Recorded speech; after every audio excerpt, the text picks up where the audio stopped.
आजकल हर माता पिता की, खासकर गरीब परिवार और मिडिल क्लास परिवारों की सबसे बड़ी टेंशन होती है कि अपनी बेटी की शादी कैसे ठाट बाट से की जाए। क्योंकि पैसे भले ही कम हो, लेकिन हर माँ बाप चाहते हैं कि जब वो अपनी बेटी की शादी करे तो किसी भी चीज की कमी उसके सबसे खास दिन पर ना हो।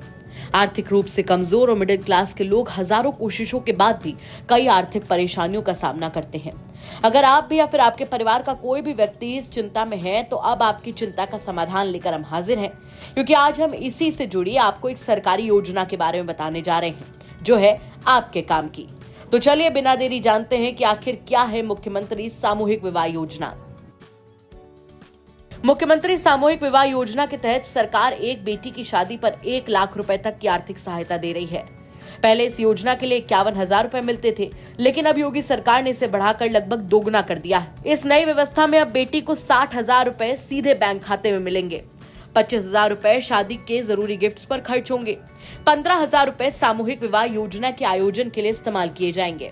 हम आपको बताएंगे कि इस योजना के लिए अप्लाई कैसे करना है, साथ ही वो कौन सी जरूरी दस्तावेज है जिनकी आपको इस योजना के लिए अप्लाई करते वक्त जरूरत पड़ने वाली है। लेकिन सबसे पहले जान लीजिए कि आखिर क्या है मुख्यमंत्री सामूहिक विवाह योजना के फायदे। इस योजना का मुख्य उद्देश्य सामाजिक समानता का है।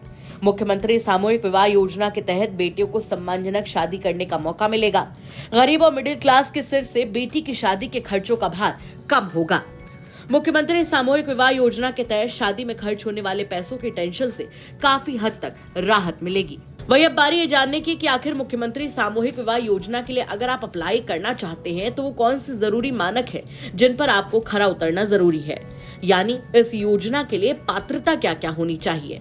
मुख्यमंत्री सामूहिक विवाह योजना के पात्र वो परिवार होंगे जिनकी सालाना आय 3 लाख रुपए या फिर उससे कम हो।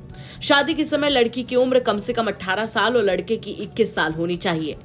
अच्छी बात यह है कि ये योजना हर वर्ग के लिए है, यानी अनुसूचित जाति, जनजाति, पिछड़ा वर्ग, सामान्य वर्ग और अल्पसंख्यक समुदाय के लोग मुख्यमंत्री सामूहिक विवाह योजना का फायदा उठा सकते हैं। खास बात यह है कि विधवा या तलाकशुदा महिलाएं भी इस योजना के दायरे में आती हैं। अच्छा, इसमें सबसे अच्छी बात यह है कि इस योजना के लिए आवेदन करने का प्रोसेस अब और भी ज्यादा आसान हो गया है। चलिए अब डायरी पेन निकाल लीजिए और नोट कर लीजिए वो दस्तावेज जिनकी आपको इस योजना के लिए अप्लाई करते वक्त जरूरत पड़ने वाली है। मुख्यमंत्री सामूहिक विवाह योजना के लिए जिन दस्तावेजों की आपको जरूरत पड़ेगी उनमें आधार कार्ड, आय प्रमाण पत्र, बैंक पासबुक, शादी का इन्विटेशन कार्ड शामिल है। वही अब बारी सबसे जरूरी बात जानने की कि आखिर मुख्यमंत्री सामूहिक विवाह योजना के लिए अप्लाई कैसे करना है। तो चलिए बिना देरी के बताते हैं इस योजना के लिए अप्लाई करने की डिटेल। इस योजना के लिए अप्लाई करने के लिए आपको आधिकारिक वेबसाइट पर जाना है और यहाँ मांगे गए दस्तावेजों को भरकर इस योजना के लिए अप्लाई कर देना है।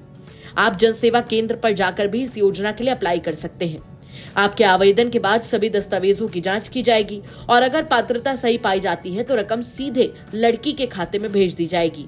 तो इतना आसान है इस योजना के लिए अप्लाई करना। साथ ही आपको यूपी तक ये भी बताना चाहता है कि आपको इस योजना की जानकारी के लिए जिस लिंक की जरूरत पड़ने वाली है वो आपको हमारी सरकारी योजना के इस एपिसोड के डिस्क्रिप्शन बॉक्स में मिल जाएगा। साथ ही अगर इस योजना को लेकर आपके मन में और भी सवाल हो तो आप कमेंट सेक्शन में अपना सवाल पूछ सकते हैं। हमारी कोशिश रहेगी कि आपके हर सवाल का जवाब हमारी टीम आपकी सहायता के लिए दे।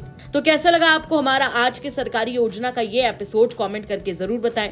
साथ ही ये भी बताएं कि वो कौन सी अगली योजना है जिसके बारे में आप जानकारी चाहते हैं। हम हर बुधवार शाम ठीक 7:30 बजे लेकर आते रहेंगे वो सरकारी योजना जो है आपके काम की। धन्यवाद।